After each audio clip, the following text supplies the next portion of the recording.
नमस्कार दोस्तों, आज की इस वीडियो में हम जानेंगे कि सीटी स्कैन एब्डोमेन का रिपोर्ट हम कैसे समझे। इस वीडियो में हम जानेंगे कि जो भी सीटी स्कैन होता है एब्डोमेन पेल्विस का, मतलब जो पेट का सीटी स्कैन होता है उसमें कैसे स्कैन होता है और उसमें हम कैसे इस रिपोर्ट को समझ सकते हैं। तो सबसे पहले जो रिपोर्ट के जो मेन कंपोनेंट होता है वो होता है क्लिनिकल प्रोफाइल या फिर क्लिनिकल हिस्ट्री या फिर क्लिनिकल डिटेल्स, जो पेशेंट को जो भी आगे कुछ भी डिटेल अवेलेबल है स्कैन होने से पहले वो मेंशन किया जाता है। फिर होती है टेक्निक, फिर होता है बॉडी ऑफ रिपोर्ट और फिर होता है इंप्रेशन या फिर कंक्लूजन। अभी क्लिनिकल प्रोफाइल या फिर क्लिनिकल हिस्ट्री या फिर क्लिनिकल डिटेल्स में हमें पेशेंट की जो भी प्रेजेंट हिस्ट्री होती है उसके बारे में मेंशन किया जाता है, या फिर पहले कोई भी सर्जरी हुई है या फिर पहले कभी भी ट्रॉमा हुआ है, मतलब कोई इंजरी हुई है या फिर पहले कोई कैंसर हुआ है उसके बारे में मेंशन किया जाता है। अगर कोई बायोप्सी की हुई है तो उसका रिपोर्ट भी होता है, और कोई ब्लड रिपोर्ट किया है या फिर कोई ट्यूमर मार्कर का रिपोर्ट है तो वो भी मेंशन किया जाता है। टेक्निक में देखते हैं कि कैसे सीटी स्कैन हुआ है। जो सीटी स्कैन होता है उसमें पर रेक्टल कॉन्ट्रास्ट दिया जाता है या फिर ओरल कॉन्ट्रास्ट दिया जाता है कि नहीं वो भी मेंशन किया होता है। फिर सीरम क्रिएटिनिन का जो भी लेवल होता है वो मेंशन किया जाता है, क्योंकि जो भी हम कॉन्ट्रास्ट डालते हैं इंट्रावीनस कॉन्ट्रास्ट, तो वो उसके लिए सीरम क्रिएटिनिन लेवल इंपॉर्टेंट होता है। और जो भी हम इंट्रावीनस कॉन्ट्रास्ट डालते हैं उसका टाइप और डोज लिखा जाता है, मतलब वो नॉन आयनिक है और ये वो फिर आइसोस्मोलर है तो उसके बारे में मेंशन किया जाता है। फिर बॉडी ऑफ रिपोर्ट में जो सबसे पहले होता है कि complete description of disease process, मतलब जो भी डिजीज है उसके बारे में डिटेल में बताया जाता है कि उसमें इन्फेक्शन का पार्ट है या फिर ट्रोमेटिक, मतलब कोई इंजरी है, ट्यूमर है, बिनाइन या फिर मेलिग्नेंट। बिनाइन मतलब जो कैंसर वाला ट्यूमर है वो, और मेलिग्नेंट मतलब जो कैंसर वाला ट्यूमर बिनाइन मतलब जो कैंसर वाला ट्यूमर नहीं है, और जो मेलिग्नेंट मतलब जो कैंसर वाला ट्यूमर है वो। कोई कंजेनिटल डिजीज होता है तो उसके बारे में भी मेंशन किया जाता है। अगर पेशेंट को कैंसर मतलब मेलिग्नेंट ट्यूमर है तो उसके साथ में नोडल डिजीज, और अगर कहीं पर भी मेटास्टेसिस मतलब कैंसर कहीं पर भी अगर स्प्रेड हुआ है तो उसके बारे में बताया जाता है, और दूसरे कुछ अदर फाइंडिंग्स मेंशन किए जाते हैं। इम्प्रेशन में ब्रीफ के बारे मतलब बताया जाता है कि एंटायर रिपोर्ट के बारे में ब्रीफ में डिस्क्रिप्शन होता है, और अगर पहले कोई भी सिटी स्कैन एमआरआई या कोई भी इन्वेस्टिगेशन हुआ होता है तो उसके साथ में कंपैरिजन किया जाता है कि ट्रीटमेंट लेने के बाद जो भी डिजीज प्रोसेस है उसमें कोई बढ़ोतरी या फिर वो कम हुआ है या नहीं है। चलिए, तो अभी हम एक ये सिटी स्कैन का रिपोर्ट देखते हैं जिसमें लिखा है कि MD CT scan of abdomen with pelvis. Technique में सबसे पहले मेंशन किया है सीरम क्रिएटिनिन लेवल, मतलब ये सीरम क्रिएटिनिन नॉर्मल लेवल में है तो उसकी वजह से हम कॉन्ट्रास्ट इंजेक्ट कर सकते हैं। फिर इसमें बताया गया है कि axial scan of abdomen pelvis with neutral oral, मतलब प्लेन वाटर पेशेंट को पीने के लिए दिया गया था, और non ionic IV contrast patient को इंजेक्ट किया गया था प्रेशर इंजेक्टर के साथ, और इसमें डोज लिखा होता है 80 ml। ये कॉन्ट्रापिक मतलब ये ब्रांड नेम है। फिर इसमें लिखा है कि triple phase scanning was perform, उसका मतलब ये हुआ कि ट्राईफेजिक स्कैन हुआ है, आर्टीरियल, वीनस और डिलेड फेज वाला। और एक लाइन है कि रेडियोल्यूसेंट गोल्डस्टोन और CBD stone can not be evaluated on CT scan, मतलब जो भी रेडियोल्यूसेंट गोल्डस्टोन या सीबीडी स्टोन होता है, मतलब जो भी पित्ताशय होता है उसमें अगर कोई भी ऐसा स्टोन है जिसमें से एक्सरे पास नहीं होते तो वो सिटी स्कैन में हमें पता नहीं चलता, क्योंकि एक्सरे और सिटी स्कैन दोनों एक ही प्रिंसिपल पे काम करते हैं। सिटी स्कैन में भी एक्सरे होता है और जो हम एक्सरे कराते हैं रूटीन एक्सरे, वो भी एक्सरे के फिजिक्स पे ही काम करता है। अभी फाइंडिंग्स में अगर हम देखें तो ये बॉडी ऑफ द रिपोर्ट है, इसमें हम देखें तो इसमें लिखा है कि large hemangioma is seen involving segment 4A और B of left lobe of liver with exophytic component antero inferior. उसका मतलब ये हुआ कि पेशेंट को लीवर में एक बड़ा सा हेमेंजियोमा है जो लेफ्ट लोब में है, सेगमेंट 4 और सेगमेंट 4B में, और it shows marked nodular peripheral arterial enhancement and gradual centripetal enhancement. जो आर्टीरियल फेज होता है उसमें पेरिफेरल एनहांसमेंट है और ग्रेजुअल सेंट्रीपेटल। सेंट्रीपेटल का मतलब है कि पेरिफेरी से सेंट्रल, मतलब जो भी लीजन का पेरिफेरल का पार्ट है तो उससे वो धीरे धीरे सेंटर की तरफ जाता है। तो वीनस और डिलेड फेजेस में ऐसा दिखता है। ये अभी हम जब इमेज देखेंगे तो आपको बताऊंगा। तो ये सीटी स्कैन की इमेज है, इसमें 4 फेज अलग अलग है। ये जो आपके लेफ्ट साइड वाला है, ये वाला ये प्लेन फेज है, मतलब उसमें कोई भी कॉन्ट्रास्ट नहीं दिया गया है। इसके बाद ये जो है इमेज ये आर्टेरियल फेज की है, उसके बाद में ये वीनस फेज है और उसके बाद में ये डिलेड फेज है। तो प्लेन फेज में मतलब प्लेन जो स्कैन है उसमें हमें कोई भी ऐसा एनहांसमेंट नहीं दिखेगा क्योंकि उसमें हमने कॉन्ट्रास्ट नहीं दिया है। जैसे ही हम आर्टीरियल फेज में आते हैं, ये आर्टीरियल फेज है, इसमें हम देख सकते हैं कि ये एओर्टा है और उसमें जो भी ये कॉन्ट्रास्ट दिया है उसकी वजह से एओर्टा ओपेसिफाई हो चुकी है। तो ये आर्टीरियल फेज इसको कंसिडर करेंगे। और उसमें ये जो भी लीजन है, ये हिमेंजियोमा है, उसमें पेरिफेरल और नोड्यूलर, मतलब नोड्यूलर मतलब छोटा छोटा ऐसा दाने जैसा एनहांसमेंट हमें दिख रहा है। ये तो पूरा का पूरा ये हिमेंजियोमा है जिसमें हमें नोड्यूलर पेरिफेरल एनहांसमेंट है। जैसे ही हम आगे वीनस फेज लेते हैं तो उसमें हम देख सकते हैं कि ये जो एनहांसमेंट था, मतलब जो भी ये एनहांसिंग एरिया था, ये धीरे धीरे बढ़ रहा है साइज में।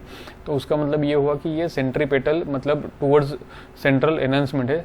इसके बाद ये जो डिलेड फेज है, फोर्थ इमेज, उसमें हम देख सकते हैं कि ये जो भी एनहांसमेंट है वो ये उससे भी ज़्यादा बढ़ रहा है, मतलब इसमें धीरे धीरे ग्रेजुअल एनहांसमेंट होता है। तो ये एक हिमेंजियोमा का क्लासिकल अपीयरेंस है सीटी स्कैन में, या फिर इवन इसका एमआरआई करे तो ये क्लासिकल अपीयरेंस है कि उसमें पेरिफेरल नोडुलर एनहांसमेंट होता है और धीरे धीरे ये एनहांसमेंट सेंट्रल की तरफ बढ़ता है। तो ये हिमेंजियोमा ही होता है अंटिल प्रूव्ड अदरवाइज। और जब भी लीवर में या फिर किसी भी ऑर्गन में हिमेंजियोमा जैसा लिखता है तो उसमें बायोप्सी नहीं करनी होती है, क्योंकि अगर हमने बायोप्सी कर दी तो उसमें से ज़्यादा ब्लीडिंग हो सकता है और उसकी वजह से पेशेंट हाइपोवोलेमिया में भी जा सकता है, या फिर कभी कभी रेयर केस में डेथ भी हो सकती है। अभी हमें आर्टेरियल फेज जो होता है ये हमने देखा है 17-15 को लिया है। इसमें आप देख सकते हैं कि इसमें बीच लिखा है ART मतलब आर्टेरियल फेज, ये 5:58 को लिया गया है। इसके बाद ये 5:59 को है और ये फिर 6:01 का ये वीनस फेज, मतलब ये तीनों के तीनों फेज बारी बारी लिए गए हैं। और इसमें हमें पता चलता है कि कैसे जो भी लीजन है या फिर हिमेंजियोमा है उसमें ग्रेजुअल एनहांसमेंट होता है। तो ये क्लासिकल हिमेंजियोमा का अपीयरेंस है। ये हिमेंजियोमा हमें जब भी लीवर में या फिर कैसे भी हमें अगर पता हो कि हमें हिमेंजियोमा के लिए स्कैन करना है तो हमें आइडियली ऐसे ही आर्टीरियल वीनस और डिलेड फेज में स्कैन करना चाहिए, तभी हमें पता चलेगा कि ये हिमेंजियोमा है या नहीं है। क्योंकि अगर हमने एक ही सिंगल फेज किया, मतलब अगर ये प्लेन कर दिया और उसके बाद ये वीनस वाला फेज लिया और डिलेड फेज नहीं लिया तो हमें पता नहीं चलेगा कि ये हिमेंजियोमा है या फिर दूसरा कोई ट्यूमर है। अभी रिपोर्ट में आगे बढ़े तो हम लिखा है कि another hemangioma is seen at the junction of segment 4A-8 of liver. और फिर एक लिखा है कि sub centimetre size hemangioma is seen in the segment 3 of left lobe of liver. तो अभी इसको हम इमेज में देखते हैं। तो ये जो सेगमेंट 4A और 8 के जंक्शन में जो हिमेंजियोमा लिखा है ये वो है, ये वाला, जिसमें आप देख सकते हैं कि आर्टेरियल फेज में पेरिफेरल एनहांसमेंट है और ये वीनस फेज में ऑलमोस्ट पूरा का पूरा भर गया है। और ये डिलेड फेज है, इसमें भी पूरा भर चुका है। जनरली कोई छोटा हिमेंजियोमा होता है तो वो आर्टेरियल फेज उसके बाद वीनस फेज में ऑलमोस्ट फिलअप हो जाता है, और वीनस फेज और डिलेड फेज में तो वो कम्प्लीटली फिलअप हो ही जाता है। लेकिन जैसा ये बड़ा सा हिमेंजियोमा है तो उसको फिलअप होने में टाइम लगता है। तो लेकिन अगर हमें उसकी एनहांसमेंट कैरेक्टरिस्टिक पता चले तो उसके बाद हमें इसको ये पूरा का पूरा फिलअप होने का वेट नहीं करना होता है, इसको हम हिमेंजियोमा में मतलब डायग्नोस कर सकते हैं। दूसरा एक हिमेंजियोमा लिखा था सेगमेंट 3 में, इसमें हम देखने जाए तो ये हिमेंजियोमा है, ये छोटा सा है, ये सेगमेंट 3 का हिमेंजियोमा है। इसमें हम देखेंगे कि आर्टेरियल फेज में ही ये पूरा का पूरा लीजन भर चुका है, मतलब उसमें एनहांसमेंट हो चुका है। वीनस फेज में देखें तो ये आपको दिखेगा, ये भी एनहांसिंग लीजन है। और ये डिलेड फेज में तो अभी ये होमोजीनस हो गया है दूसरे लीवर पेरेन्काइमा से। तो इस तरह से हम देख सकते हैं कि जो भी हिमेंजियोमा होता है वो आर्टेरियल वीनस और डिलेड फेज में कैसा एनहांसमेंट होता है। इसमें जो भी मेडिकल टर्मिनोलॉजी यूज़ होती है रिपोर्ट में, ये हमें धीरे धीरे पता चलती है कि ये आर्टेरियल फेज क्या होता है, वीनस और डिलेड फेज क्या होता है।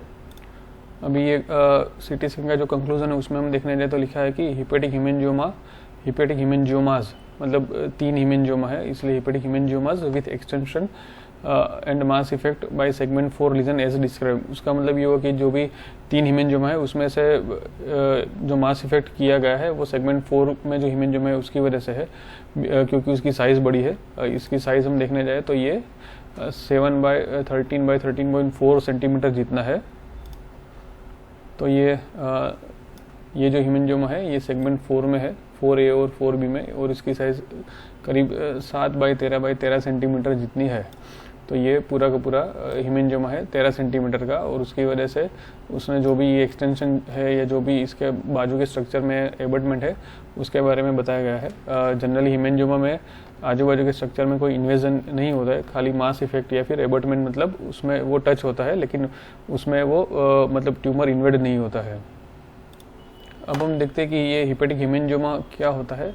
हिपेटिक हीमेंजियोमा ये most common benign vascular liver lesion है, मतलब ये फ्रीक्वेंटली पाया जाता है किसी पेशेंट को अगर कोई सिम्टम्स है या नहीं है। इसमें लिखा ही है कि they are frequently diagnose as an incidental finding on imaging and most patients are asymptomatic, मतलब कोई भी पेशेंट को कोई सिम्टम्स नहीं होता है। अगर वो बड़ा होता है तो उसकी वजह से थोड़ा भारी होना या फिर पेन होता है, लेकिन ये छोटे होते हैं उसमें कोई भी सिम्टम्स नहीं होता है।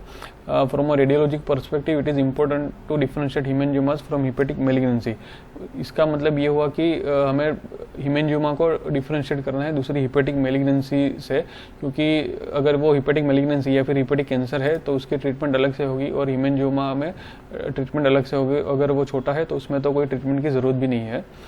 अभी हम ये सब टाइप से, मतलब hepatic हीमेंजियोमा, atypical hepatic हीमेंजियोमा, giant hepatic हीमेंजियोमा और दूसरे कुछ ये सब टाइप है। ये रेडियोग्राफिक फीचर्स है जिसमें सोनोग्राफी में वो कैसा दिखता है ये सब बताया गया है, आप इसको पढ़ सकते हैं। फिर ये सीटी स्कैन में कैसा दिखता है तो उसमें लिखा है कि नॉन कॉन्ट्रास्ट, मतलब जो प्लेन स्कैन होता है उसमें वो हाइपो एटेन्यूएटिंग होता है, मतलब वो जो भी लीवर है उससे थोड़ा सा हाइपो मतलब डार्क दिखता है। जो लेट आर्टेरियल फेज है, मतलब जो आर्टेरियल फेज है उसमें typically show discontinuous nodular peripheral enhancement, मतलब जैसे मैंने बताया कि छोटा छोटा दाने जैसे एनहांसमेंट है, उसमें वो पेरिफेरल एनहांसमेंट दिखता है। और इसमें लिखा है कि स्मॉल लीजन्स में शो यूनिफॉर्म एनहांसमेंट, मतलब जो भी छोटे लीजन होता है वो उसमें यूनिफॉर्म, मतलब जैसे हमने देखा कि जो 1 सेंटीमीटर से भी छोटा था वो पूरा का पूरा हीमेंजियोमा आर्टेरियल फेज में ही भर गया था। पोर्टल वीनस फेज में लिखा है कि progressive peripheral enhancement and more centripetal feeling, मतलब जैसे हमने देखा कि धीरे धीरे सेंटर वाला पार्ट एनहांस होता है। तो ये टिपिकल कैरेक्टरिस्टिक होता है हीमेंजियोमा का। जो सीटी स्कैन और एमआरआई दोनों में ये कैरेक्टरिस्टिक सेम होते हैं।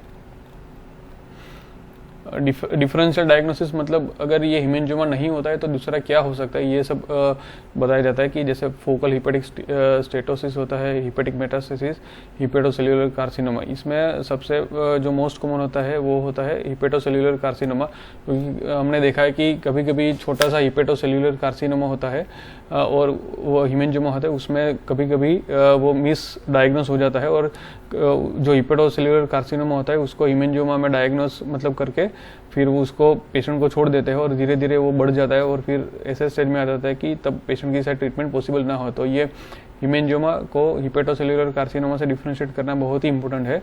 और कभी भी हमें डाउट हो एज ए रेडियोलॉजिस्ट तो हमें पेशेंट को फॉलोअप में रखना चाहिए और उसमें देखना चाहिए कि उसकी साइज़ में कोई फ़र्क पड़ता है नहीं है। अगर वो स्टेबल है साइज़ में और बहुत फ़र्क नहीं पड़ता है तो वो हीमेंजियोमा हो सकता है, और अगर उसकी साइज़ इंक्रीज़ होती है तो वो हिपेटोसेल्युलर कार्सिनोमा हो सकता है। मैं आशा रखता हूँ कि ये वीडियो आपको हेल्पफुल और इन्फॉर्मेटिव रहा होगा। Thank you.